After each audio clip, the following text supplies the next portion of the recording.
Bagi rekan-rekan honorer yang berusia di bawah 35 tahun, keputusannya akan diangkat menjadi PNS. Sisanya, ataupun yang di atas 35 tahun akan diangkat menjadi P3K. Ada kabar baik juga bagi Bapak Ibu TMT 2014. Bagaimana info lengkapnya? Ikuti video ini sampai selesai. Baik Bapak Ibu, sampai saat ini kita masih penasaran dengan isi Undang-Undang ASN terbaru tahun 2023. Apakah undang-undang terbaru tahun 2023 itu akan memuat hampir keseluruhan ataupun sekian puluh persen dari rancangan undang-undang ASN yang kemarin sempat dibahas oleh DPR bersama pemerintah. Ini rancangan undang-undang kemarin yang terdiri dari 18 halaman, berisi informasi yang banyak sekali yang menguntungkan honorer dan informasi kesetaraan P3K. Dan kita sudah dapati bahwa informasi itu benar adanya. Nah, di sini Bapak Ibu kita akan sampaikan informasi terkait sebagaimana judul thumbnail bahwa rekan-rekan yang berusia 35 tahun itu nanti akan diangkat menjadi PNS, sedangkan yang di atas 35 tahun akan diangkat menjadi P3K. Dan itu nanti akan dibagi menjadi dua, baik itu P3K full time dan P3K part time. Sebelum kita lihat kembali isi dari rancangan Undang-Undang ASN yang mudah-mudahan ini masih mengakomodir banyak hal yang menguntungkan dari rekan-rekan honorer yang ada di dalam rancangan ini, kita cek dulu informasi terbaru dari Pak Azwar Anas terkait umur 35 tahun akan diangkat menjadi PNS, di mana Menteri Anas ungkap status Satpol PP di Undang-Undang ASN baru, di mana honorer muda dan honorer tua itu akan aman Bapak Ibu. Di sini disebutkan Menpan Azwar Anas menyampaikan Undang-Undang ASN baru, salah satunya mengatur penyelesaian tenaga honorer. Salah satunya tentang Satpol PP non-PNS yang akan diselesaikan dalam dua cara. Nah ini ya kabar baik bagi Satpol PP. Bagaimana dengan honorer lainnya, mudah-mudahan juga akan ada perlakuan Bapak Ibu. Honorer Satpol PP atau Satpol PP non-PNS bisa diangkat PNS maupun P3K, kata Azwar Anas kemarin 3 Oktober ya. Dia memaparkan honorer Satpol PP yang berusia di bawah 35 tahun akan diangkat menjadi PNS. Nah ini ya. Kemudian Satpol PP yang berusia di atas 35 tahun diangkat menjadi P3K, di mana mekanisme pengangkatan Satpol PP ini akan diatur lebih lanjut dalam PP, dalam peraturan pemerintah. Ya, kita menunggu Bapak Ibu aturan turunan yaitu peraturan pemerintah yang menjelaskan berbagai persoalan dan teknis terkait penyelesaian honorer dan mekanisme kesetaraan terhadap P3K dan PNS, termasuk masalah seragam, kemudian masalah cuti bagi P3K yang banyak dipertanyakan oleh rekan-rekan semua. Ketua Ikatan Pagerbaya Nusantara, Respati langsung merespon Menteri Anas. Dia mengapresiasi kebijakan tersebut dan berharap apa yang disampaikan itu benar-benar tertuang di dalam peraturan pemerintah nanti. Sejatinya kami ingin diangkat jadi PNS, tetapi itu bukan harga mati, kata Respati. Kalau memang pemerintah mengarahkan ke P3K, tambah Andreas, pengurus IPBN, mereka tetap akan menerima dengan catatan harus P3K penuh waktu dan bukan P3K paruh waktu. Nah ini ya, ini kebijakan untuk Satpol PP. Nah bagaimana untuk kebijakan lainnya tentu nanti akan diatur di dalam PP yang dijanjikan.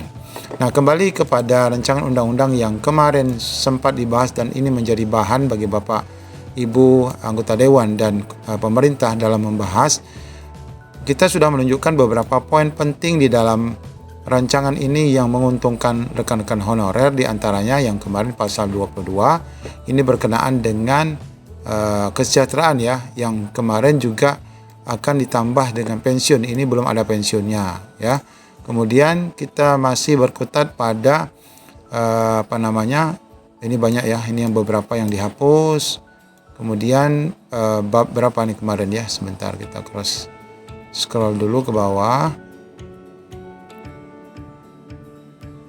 Ini terus mengatur masalah ketentuan pemberhentian dan sebagainya ya, terkait Bapak Ibu P3K dan non-ASN. Ya kemarin di pasal 131A ya. Nah di sini Bapak Ibu yang menyebutkan TMT 2014 bahwa di antara pasal 131 dan 132 disisipkan satu pasal baru yang kita berharap pasal ini akan tetap ada, yaitu pasal 131A, dan tentu nanti akan berubah menjadi pasal tersendiri, tidak lagi merupakan pasal sisipan, bahwa tenaga honorer, pegawai tidak tetap, pegawai tetap non-PNS, dan tenaga kontrak yang bekerja terus-menerus dan diangkat berdasarkan surat keputusan atau SK yang dikeluarkan sampai dengan 15 Januari 2014. Nah, ini berarti TMT 2014 ke bawah ya, TMT 2014 ke bawah. Nah, sampai dengan 2014. Ini wajib diangkat menjadi PNS atau mungkin ya kalaupun dirubah menjadi P3K secara langsung dengan memperhatikan batasan usia pensiun sebagaimana diatur ataupun dimaksud dalam pasal ke-90. Nah, bagi Bapak Ibu yang TMT-nya di atas 2014, artinya yang bekerja di 1 Januari 2015, 2016 sampai 2000 sekian, maka itu adalah masuk pada kategori berikutnya ya. Karena penyelesaian yang diangkat secara langsung di dalam rancangan, ini dalam rancangan ya, kita tetap berharap ini masih ada di dalam undang-undang yang baru nanti, itu adalah TMT 2014 ke bawah ya, Bapak Ibu yang 2014, 2015, 2013, 12, 11, 10 dan ke bawah, itulah yang dimaksud dalam pasal 131A ini. Kemudian ini sudah kita jelaskan bahwa pengangkatannya hanya berupa verifikasi dan validasi data berdasarkan terhadap surat keputusan pengangkatan atau terhadap SK Bapak Ibu. Nah, kemudian Bapak Ibu, kita ketahui bahwa ini nanti akan diberlakukan paling lama 3 tahun, paling cepat 6 bulan ya. Jadi kita masih menunggu PP. Kalau dihitung-hitung PP itu nanti akan diterbitkan sekitar 6 bulan Bapak Ibu setelah diketok palu. Sekarang kalau misalnya hitungan ketok palu kemarin 3 Oktober, November, Desember, Januari, Februari, Maret, April. Nah, di bulan April 2014 itu sudah seharusnya ada regulasi PP-nya yang akan mengatur pengangkatan Bapak Ibu honorer dan pegawai tidak tetap serta pegawai tetap non-PNS yang termaktub dalam rancangan ya, sekali lagi dalam rancangan yang kemarin dibahas.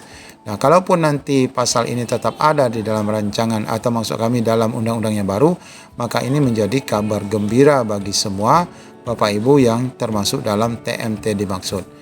Nah, bagi Bapak Ibu yang ingin mendapatkan